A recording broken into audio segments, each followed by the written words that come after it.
Hey everyone, I'm working to hit 1,000 subscribers, and I need your help to get there. If you enjoy this content, please hit that subscribe button right now. The Mets are finally making some noise in the trade market, and we're talking about a legitimate Cy Young candidate who could completely change what this rotation looks like. On top of that, fans are screaming for a move that would solve the right-handed power bat problem this team has been dealing with. There's a lot happening right now, and we need to break down what it all means because David Stearns has been way too quiet this offseason, and that needs to change fast. Let's start with the biggest news, which is Freddie Peralta. The Athletic reported that talks are about to resume in earnest, and both New York teams are showing interest along with the Dodgers, Braves, and Red Sox. Peralta is making just $8 million in his final year before free agency, which makes him affordable but also risky because you're potentially renting him for one season. That's the whole catch here. You give up prospects to get him. He pitches great for a year. Then he hits free agency and might leave anyway. But here's why Peralta makes sense for the Mets despite that risk. Look at this rotation right now and tell me there isn't uncertainty everywhere. Kodai Senga, if he stays healthy. David Peterson, if he plays like the all-star he was in the first half last year. Sean Manaea, if he bounces back. Paul Blackburn coming off injury. Clay Holmes transitioning to starting. That's a lot of ifs, and ifs don't win championships. You know what wins championships? Having guys you can count on, and Peralta is absolutely someone you can count on. Last season, Peralta went 17-6 with a 2.70 ERA and struck out 204 batters in 176 innings. Those are ace numbers, and he did it with a Brewers team that was one of the best in baseball. He's a two-time All-Star who's proven he can handle pressure situations, and getting him for $8 million is incredible value, even if it's just for 1 year. The problem is you're competing with the Dodgers, who love to hang around and wait for prices to drop, and the Yankees, who desperately need pitching too. The question is, what do the Mets have to give up to get Peralta? The top three prospects, Jet Williams, Brandon Sproat, and Ronnie Mauricio, those guys probably aren't going anywhere for a one-year rental. But someone like Jonah Tong, or maybe a package of mid-level prospects, that could get it done. The Brewers have been going back and forth on whether they're even willing to move him, which makes the market hard to gauge. But if Stearns can swing a deal without gutting the farm system, you do it because Peralta immediately makes this rotation better. Think about what adding Peralta does for this team. Suddenly you've got Peralta at the top of the rotation alongside Senga when he's healthy. Then you've got Luis Severino, who had a solid year. Then Peterson and Manaea rounding it out. That's a rotation that can compete with anyone in the National League. And if Senga stays healthy and pitches like he did before getting hurt, you're looking at two aces at the top of your rotation. Nobody's complaining about that.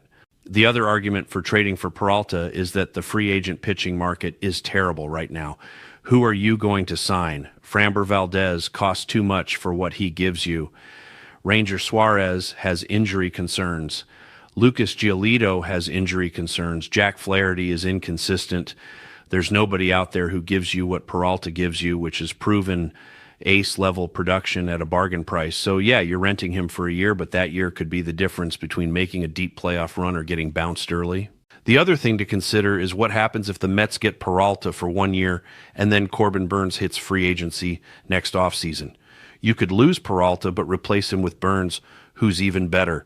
That's the long-term play. You trade mid-level prospects for Peralta now, compete in 2026, then go after Burnes or another top-tier arm in free agency when you're not giving up anything except money. For a team with Steve Cohen's wallet, that's the perfect strategy.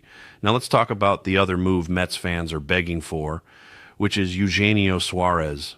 This one makes so much sense, it's ridiculous. The Mets need a right-handed power bat, and Suarez hit 30 home runs last season with an .824 OPS. Yeah, his contact isn't great, and he strikes out a lot, but the man can mash, and that's exactly what this lineup needs.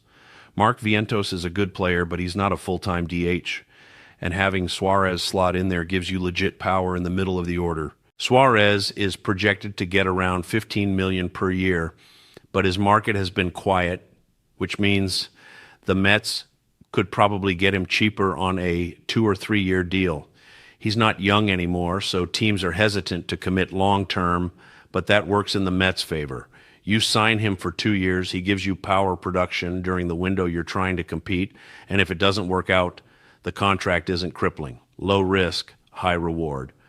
What makes Suarez perfect for the Mets is that he fits the DH role perfectly. He's not a great fielder anymore, and Brett Beatty has third base locked down anyway. Pete Alonso is at first base most of the time, so Suarez slides into the DH spot, and you don't have to worry about his defense. Just let him hit, and he'll give you 30-plus homers and protection for Francisco Lindor and Juan Soto in the lineup. That's valuable, especially in a division where you're facing good pitching constantly. The frustrating part for Mets fans is watching David Stearns do nothing while other teams get better. The Phillies added Max Fried. The Braves are always competitive. The Nationals are building something. Meanwhile, the Mets have been quiet, and that silence is deafening. Fans expected Steve Cohen to throw money around and build a super team, but instead, it's been a lot of waiting and hoping prospects develop. That's not how you capitalize on having Juan Soto in his prime. Stearns needs to get aggressive. Trading for Peralta and signing Suarez would instantly make this team better and send a message that the Mets are serious about winning now.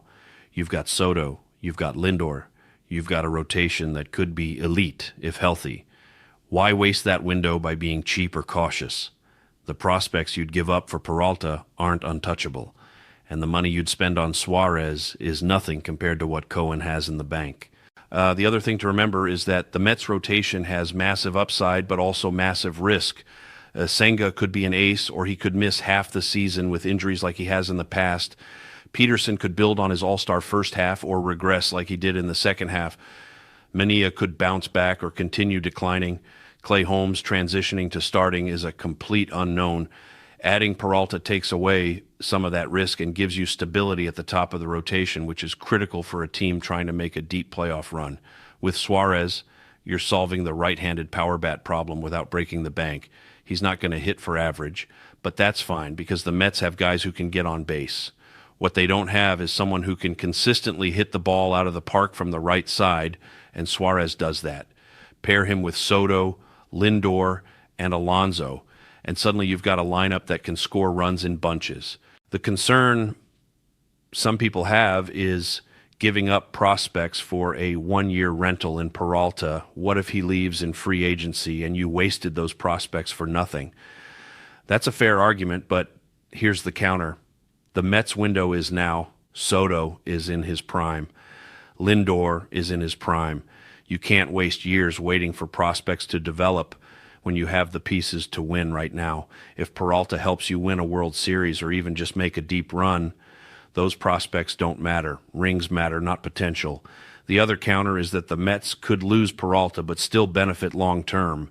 If they make a deep playoff run with him, that experience and momentum carries over to the next season. Plus, like I said earlier, Corbin Burns hits free agency next year, and the Mets could pivot to him if Peralta walks. You're not stuck in a bad situation just because you traded for a rental. You adjust and keep building. You know, what's frustrating is that the pieces are there for the Mets to be really good, but Stearns hasn't pulled the trigger on anything significant. Bringing back Jesse Winker and adding Clay Holmes are fine moves, but they're not needle movers. You need impact players, and Peralta and Suarez are impact players. One gives you rotation stability, the other gives you lineup power. Both are attainable without destroying the future. So why isn't it happening?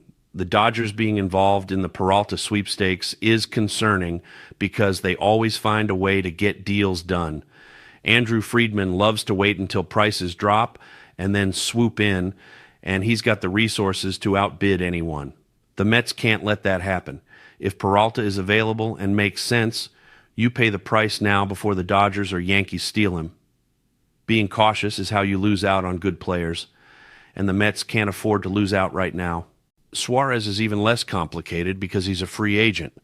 There's no bidding war, no prospects involved, just money. The Mets have money. Steve Cohen has more money than anyone in baseball. So why are they hesitating on a guy who solves a clear need and costs $15 million per year? That's nothing for an owner worth billions. Just sign him, slot him into the DH spot, and move on to the next problem. The reality is the Mets need to stop waiting and start acting. Peralta and Suarez are both available right now, and both make this team significantly better. If Stearns can get both deals done, the Mets go from a fringe playoff team to a legitimate World Series contender. The rotation gets an ace, the lineup gets power, and suddenly you're competing with the Dodgers and Phillies instead of hoping to sneak into a wild card spot. So where does this leave us? The Mets are linked to Freddie Peralta in trade talks, and fans are calling for Eugenio Suarez to be signed. Both moves make perfect sense, and both are doable without destroying the future or breaking the bank. Stearns needs to stop being cautious and start being aggressive because the window is now, and you can't waste Juan Soto's prime sitting around waiting for perfect deals that never come. Get Peralta, get Suarez, and build a team that can actually win instead of hoping prospects develop and injuries don't happen.